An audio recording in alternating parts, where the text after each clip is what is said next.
Go.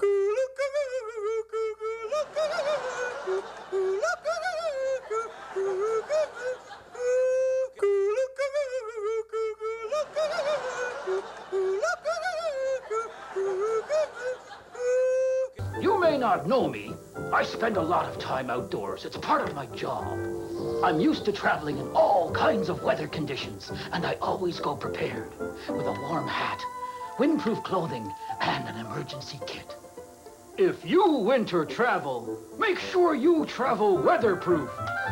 It can happen here. Prepare for tomorrow today. What's the best way to tell your mom you're not coming home for the holidays? Just tell her, Mom, I'm gay and also there were no affordable flights out of Boston. She'll understand. Tell her that your pig is sick. No good mother would ever try to wedge even a smidgen of guilt between a person and their poor sickly hog. It will be hard for her to hear, but just explain to her that you've been getting much closer with them, and that you're planning on spending Christmas with ISIS this year. Try to assure her that she'll have just as much fun psychologically torturing the rest of the family that she probably won't even notice you're gone. Say you're Jewish now.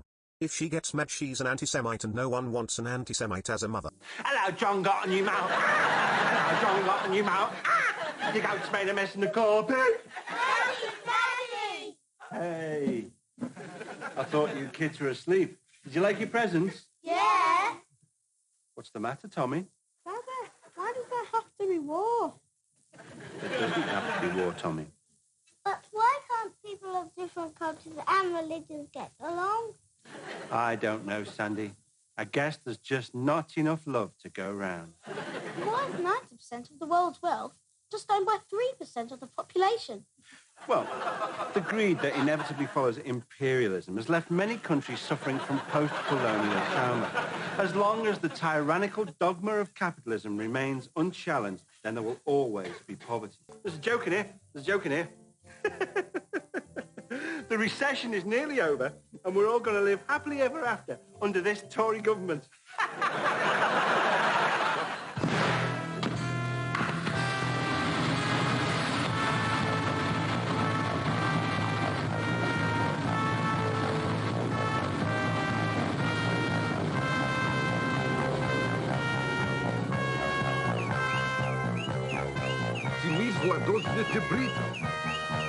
Se launching a Krishna Scout.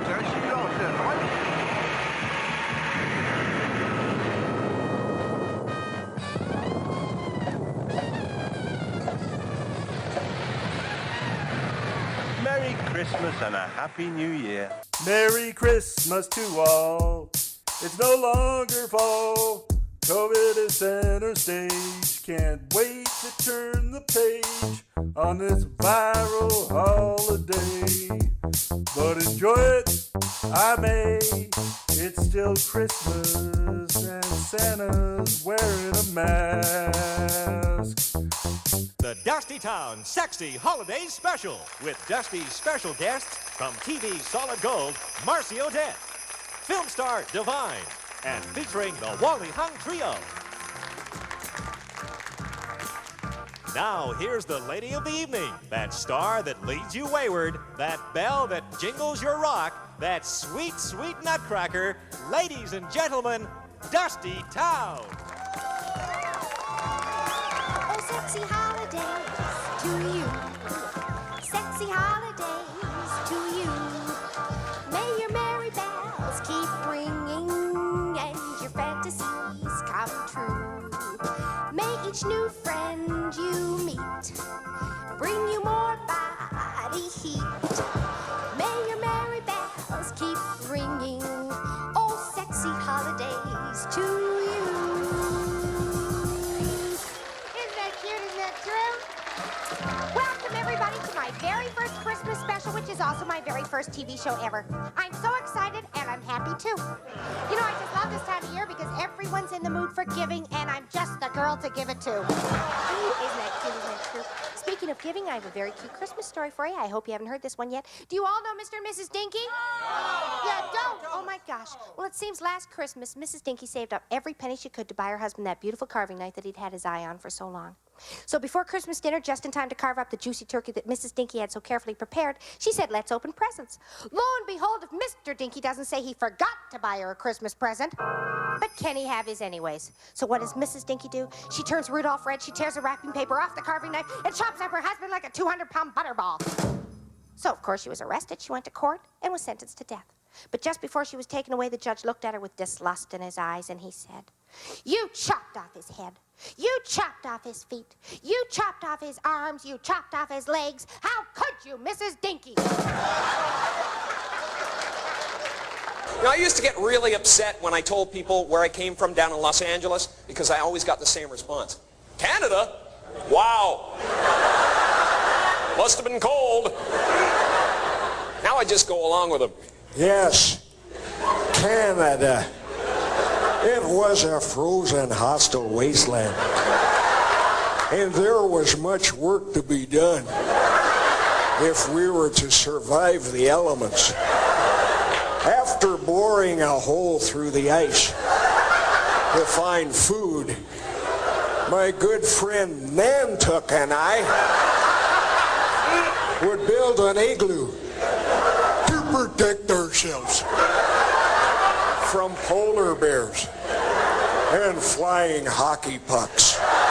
Then we would drink a lot of beer. And when Nantuck was ready, he would tell me the story of the great moose who said to the little squirrel, "Hey, Rocky, watch me pull a rabbit out of my hat." Visit Canada, land of beauty and home to countless vanishing wonders. Affordable housing, the green belt, the news, honest prices, honesty in general, and of course, trees that aren't on fire. It's also home to an array of dangerous parasites. A message from the Government of Canada. Hello, you probably know us as the peaceful, polite, nature-loving country with the woke babe PM and the friendly horsey police. But actually, as Bay said, Canada is a major oil and gas producing country. And if you get between us and the oil and gas, we'll politely kick your door in. Breaking down the door. Any questions? Good. Now please rise for our national anthem. Just out for a rip, are you, bud? Just out for a rip. As you know, we're experiencing the worst fires in our history. But rest assured, we're searching for the arsonists. And when we find them, we'll give them billions in subsidies. We know who they are. Some of us even work for them. What's that? You thought our job was to keep Canadians safe? Aw, sweetie. Our job's to keep them safe from Canadians. Our prime marketer doesn't even try to hide it. Like that time he declared a climate emergency and then approved an oil pipeline the very next day. Cool and normal. A message from the government of British Columbia. Visit BC, home to yep another pipeline. Introducing the Coastal GasLink. If completed, it'll carry fracked gas from the Montney Play to the coast so that a bunch of foreign companies can export it and make a lot of the ching-ching. Don't worry, BC will earn billions in revenue too, which once you subtract the billions of subsidies we gave those guys to build it, comes to approximately... all, eh? Is it safe? Of course not. Here's a destroyed wetland, cause going around it would have cost a bit more. Here's a salmon stream nuked by a landslide. And here's our regulator giving zero because it's been captured by the gas industry. Will it cause emissions? Put it this way, this is the tar sands, and this is the Montney Play, Canada's largest carbon bomb. Are we insane? Absolutely. That's why we've already approved 3 more pipelines here once Coastal GasLink is completed. The only thing standing in the way of this massive you to every living thing on the planet is a sovereign First Nation that has the temerity to still exist, the Wet'suwet'en. They've told Coastal GasLink to piss off because this is their yinta, their land, which is completely and utterly, true according to our own Supreme Court. But don't worry, Bay is committed to reconciliation. Unless it clashes with his holidays, of course. And nothing says reconciliation like raids, constant surveillance, harassment, and threats. Relax, it's not like we're waging a war on the Wet'suwet'en. We've outsourced that role to a message from the U.S. Army. Did you know that before serving as CIA director and getting his ass fired for boning his biographer, this 4-star Army general wrote our field manual for how to wage war on local populations? We used it in Iraq and Afghanistan. So when this Wall Street firm, which owns Coastal GasLink, hired Dave to run their internal CIA, he said, hey, I'm a massive piece of shit. Let's use those same tactics against this peaceful sovereign nation defending its lands. Tactics like buying off band councils to get their consent. As Dave said, money is ammunition. delegitimizing those who can't be bought off. Props to BC's court for helping with that. And most importantly, get local forces to do the fighting, to put a friendly face on a foreign campaign. And who better than Canada's friendly horsey police? Except now they look like this. Meet their commander, whose previous job was running similar ops in Afghanistan. Yep, under General Petraeus. And lastly, kicking in their door and dragging people off their lands. By the way, no conflict of interest with the Mounties Pension Fund having millions invested in this pipeline. Coastal GasLink. And that's how you make Canadians subsidize a pipeline through unceded Indigenous territory in the midst of a climate emergency, all for the profit of foreign corporations and a Wall Street warlord. Canada. Enjoy your visit, and remember, you too can support this shit by continuing to do business with these banks who are funding it. Whatever you do, don't support the Wet'suwet'en at yintaaccess.com and unastoten.cam. Visit Canada. P.S. We're also arming the Saudis.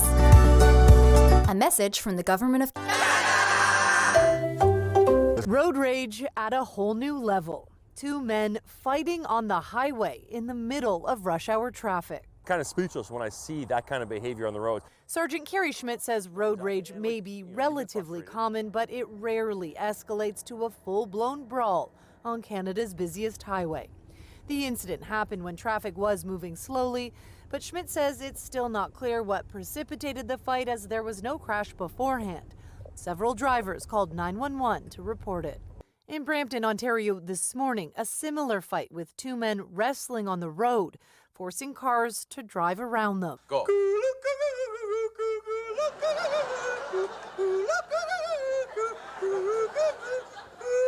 Okay, good day.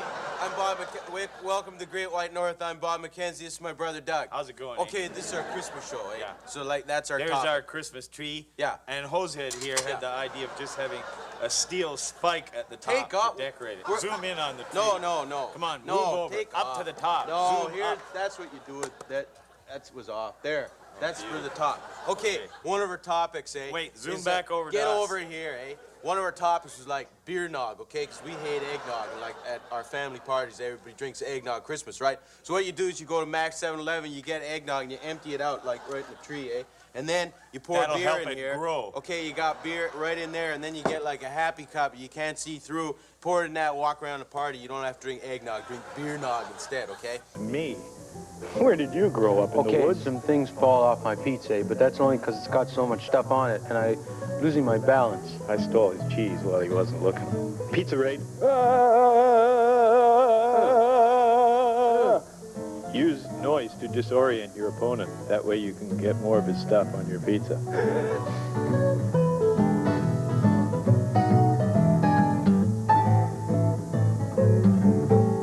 This has been a Tiny Terry production 2023.